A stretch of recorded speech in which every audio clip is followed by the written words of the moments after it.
আপনি ইতিহাসের স্রষ্টা। আপনার ছেলে, আপনার সন্তান, আপনার ভাই, আপনি নিজে যিনি আহত হয়েছেন, যারা এখানে আসছেন, তারা ইতিহাসের স্রষ্টা, যাদের ত্যাগের বিনিময়ে দেশটা আজকে নতুন বাংলাদেশ বলার সাহস পাচ্ছে। তাদের জন্য দেশ কি করতে পারে?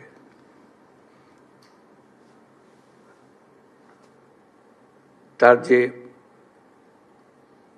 জবাবদিহিতা, রাষ্ট্রের এবং রাষ্ট্রের জনগণের যে জবাবদিহিতা, এই যে বিশাল একটা পরিবর্তন, সেটা কোনো নিক্তি দিয়ে মাপা যায় না। এমন একটা পরিবর্তন। কাজে আজকে আপনারা যাই বলেন, সেটা যা আপনার কাম্য, আপনার যা প্রাপ্য, সেটা মাপ দিতে পারে না। এটা অসীম এক জিনিস, নানাভাবে সেটা প্রকাশিত হবে। কিছু সাক্ষাতে হবে, কিছু দূরত্ব থেকে হবে, কিছু এখন হবে, কিছু জন্মান্তরে হবে। ভাবেন না যে এটা এই কয়টা মাসিক ভাতা দিয়ে শেষ হয়ে যাবে কথাটা। আপনি ইতিহাসের স্রষ্টা।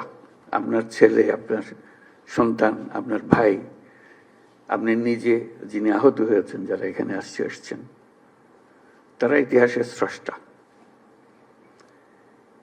ইতিহাসের স্রষ্টাকে সাধারণ মাপকাঠি দিয়ে, টাকা পয়সা দিয়ে হয় না।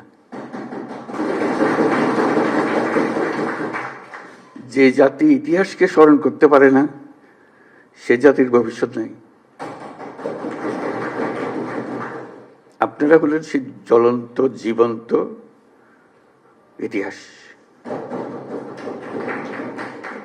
কাজে জাতির পক্ষ থেকে আজকে আবার সুযোগ পেয়েছে শুধু এই স্বীকৃতিটা সবার পক্ষ থেকে আপনাদের কৃতজ্ঞতা জানানো। এটা মনের বিষয়, এটা কোনো টাকা পয়সার, কোনো প্রাতিষ্ঠানিক কোনো বিষয়ের বিষয় না। মনের থেকে এটা হতে থাকবে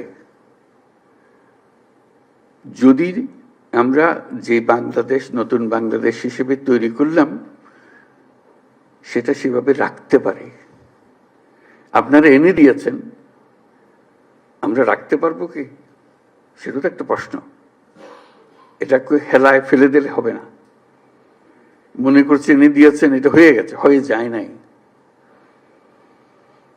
এটা পথে উঠিয়ে দিয়েছেন, কিন্তু পথের থেকে পড়েও যেতে পারে। কাজে সেটাতে আমাদের সার্বক্ষণিক সাবধান থাকতে হবে, আপনাদের নজর রাখতে হবে। আমরা এনে দিলাম, খবরদার এটাকে নষ্ট করে ফেলো না। আমরা আছি। কাজে সেই দায়িত্ব সবাই মিলে আমাদেরকে গ্রহণ করতে হবে।